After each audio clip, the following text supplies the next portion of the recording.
I'm Melissa. I write the blog Melly Sews, and I design blank slate patterns.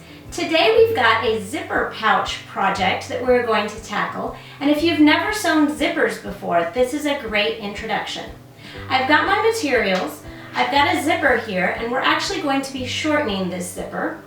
That's one of the techniques we'll cover. I've got my outer fabric and my inner fabric, 2 pieces of each one. And if you check out my blog link right up here, I've got the dimensions that I cut this pouch to. However, you can make these any size you want. I've also got a washable, just regular old marker. This isn't specific for fabric that I'm going to use to mark. And I've got some Scotch tape that we're going to be using. So let's get started. The first thing we need to do is shorten our zipper. So I'm going to hold the zipper up to the edge of my outer fabric here, and then I'm going to make a mark about 1/2 inch in from the edge where the zipper hits the edge of the fabric. And I'm just going to use my washable marker to do that, and I'm going to eyeball it. If you are not good at eyeballing measurements, you definitely can use a ruler. So I've made a mark there, and that is where I'm going to sew a new zipper stop on my zipper. To do that, all I'm going to do is place my zipper under my regular foot. I haven't changed to a zipper foot yet. I'm going to center it right in the middle, and then I'm going to select the widest zigzag my machine will do. And I'm going to choose a very narrow stitch length. I'm going to check by hand cranking the flywheel to make sure that I don't actually hit my zipper. Now, since I'm using a nylon coil zipper, nothing bad would happen if I did hit it with the needle. However, if you are using a metal tooth zipper and you hit it with that needle, metal on metal is not good. It's going to break and you don't know where that needle will fly. Since I've checked and it looks like I'm fine with my width of my stitch, I'm just going to continue to stitch. And you see, since I set my stitch length so short that what I've done is create a new zipper stop. And I've got that right here on my zipper. Now all I need to do is cut off the rest of the zipper. Again, since I'm using a nylon coil, I can just go ahead and I can cut right through that zipper. However, if you are using a metal zipper, you're going to want to make sure that you cut in between the zipper teeth so that you don't destroy your scissors as well. Now that I've got the zipper to the correct length, I am going to place the zipper right sides together with my outer fabric. And then all I'm going to do is use my secret weapon here, which is Scotch tape. I love this when I am installing zippers. Works better than pins because it holds things flat. I'm just going to add a couple pieces of transparent tape to hold my zipper right along the edge of that fabric, and that's where I'm going to be sewing it. I'm going to switch to a zipper foot at this point. And if you've never used one before, pretty much all machines come with them. And they're a presser foot that has just one toe, and you can put the needle to either side of that toe. So I am going to you want the needle in between the foot and the zipper. So I'm going to put my zipper foot on this side, and you can see how that sandwiches the needle in between the coil of the zipper and the foot. This will allow me to feed the fabric through, but also get my stitching really close to that zipper coil. So I'm now using a straight stitch, switched my machine over, and I'm just going to stitch right down the edge of that zipper.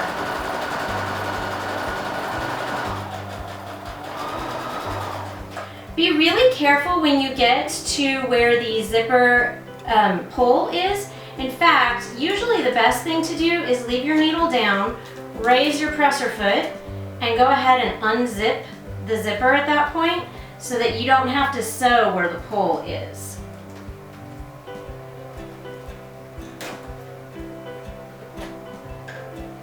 I'm going to lower the foot, and I'll just continue to sew right to the edge of that zipper.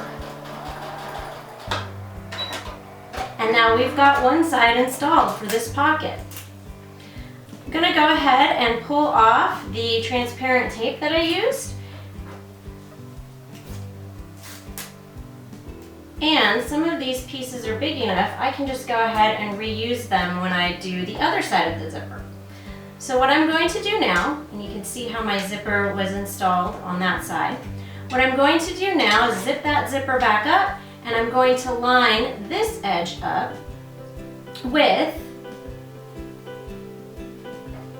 the other piece of fabric here. And I can once again, to hold it in place, use my transparent tape. And this time, because I'm lined up to the edge of that fabric, I'm actually going to have to wrap it around a little bit to get it to hold in place. There's no reason that you can't use pins on this. You absolutely could. I just find it really easy to use tape and to then pull that tape off because it keeps your zipper nice and flat while you're sewing it. So I don't have to change my presser foot to the other side. I'm still on the correct side, and I'm going to show you how to sew past the pole if you don't want to unzip the zipper like I don't here. You're just going to very carefully stitch past, and you may have to raise the presser foot slightly. And you may even need to hand crank a stitch or two to get past that pole.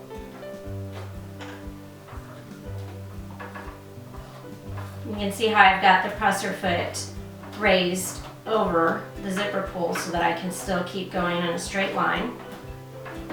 And I'm actually using my hand to help feed a little bit.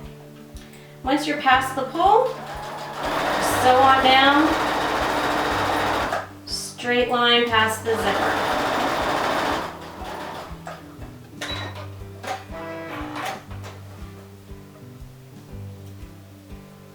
Then I'm going to remove that tape again. But so you can see now that I've got my zipper installed on both sides of the main outer fabric here. What I need to do next is I need to attach the same thing to the lining. So I'm going to take a piece of my lining here. I'm going to put it together. So I've got lining on one side and fabric on the other. I don't feel like I need a pin here. I feel like this is pretty secure, so I can go ahead and hold it together. If you don't feel secure, like you can hold these with the edges lined up, then go ahead and use some pins or even some tape. But I'm going to hold these together, and I'm just going to stitch right down that same line that I used to install the zipper the first time. Now you'll notice that I can't actually see the zipper anymore, but as long as I've got edges lined up and I'm stitching on that same line, this is going to work out just fine to get my lining fabric installed.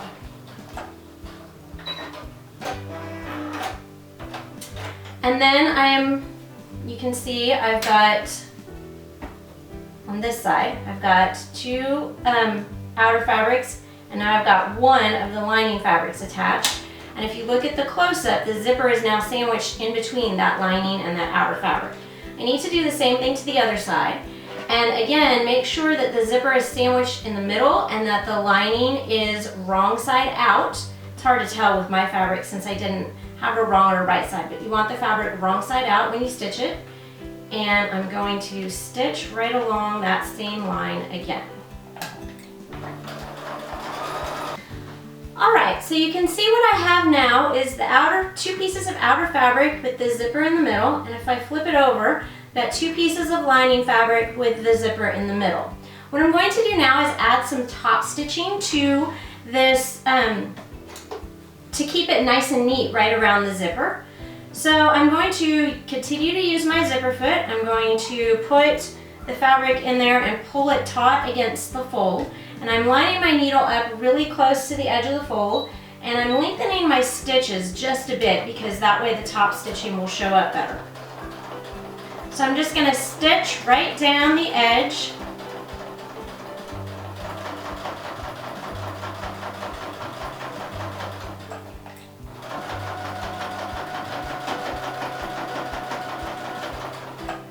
And this holds that fabric in place. And I'm stitching down the other side. And done. Now I'm done with my zipper foot, so I'm going to go ahead and take that off. I'm going to switch back to my regular sewing foot for the last couple steps of this pouch. So the next thing we need to do is make these, unconnected pieces of fabric into an actual pouch. What I'm going to do first is I'm going to unzip the fabric, because I'm going to need that for turning later. And then I'm going to place this where the two outer fabrics are right sides together and the two lining fabrics are right sides together. And I want to press my zipper teeth towards the lining fabric. So I'm folding it so that the zipper teeth go down towards the lining fabric. Then I'm going to go ahead and pin this around all the raw edges that I've matched up. That's going to help me hold it in place for sewing the next step. And since pinning is a little bit boring, I'm going to go ahead and use the magic of video to help you skip that part. Okay, so I've got my zipper pouch pinned. I've just added a few pins around the edges. The most important ones is these two that are holding my zipper in place and holding the seams exactly matched up so that the lining won't be peeking out or of the pouch when I have it zipped. Now the hardest end to pay attention to is the end that is still zippered, and you want to just look inside and you want to make sure that those two folds from the outer fabric are exactly matched up, and that'll help you keep a nice seam. So what I'm going to do now is I'm going to stitch around the edges, and then I'm going to come back up and stop here. I'm going to leave a hole in this long edge of the lining, and that's going to be used to help turn my zipper pouch right side out. I've switched to my regular foot, and I'm back to a regular stitch length. I'm using a 1/2 inch seam allowance, and I'm just going to go ahead and stitch around. Stop at the corner with the needle down to turn. And I don't like to pull the pin that's helping to hold the zipper until after I've sewn that in place. So just be really cautious, go really slow to make sure that you don't hit your pin. You may even want to hand crank your machine through that part, and then continue to sew.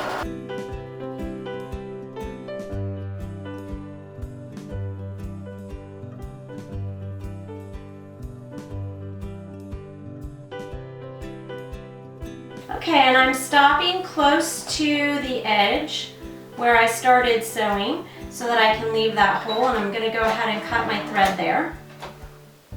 And now we're going to clip the corners of the lining and the outer fabric. That's going to help us get nice sharp corners. So I'm just cutting right across close to the stitching at the corner, but not all the way through it. I'm going to do that at the outer fabric corners as well. That just reduces a little bulk, makes your project look a little nicer when finished. Once I've got that done, I'm going to use the hole that I left in the lining, and I am going to turn this fabric and zipper pouch right side out.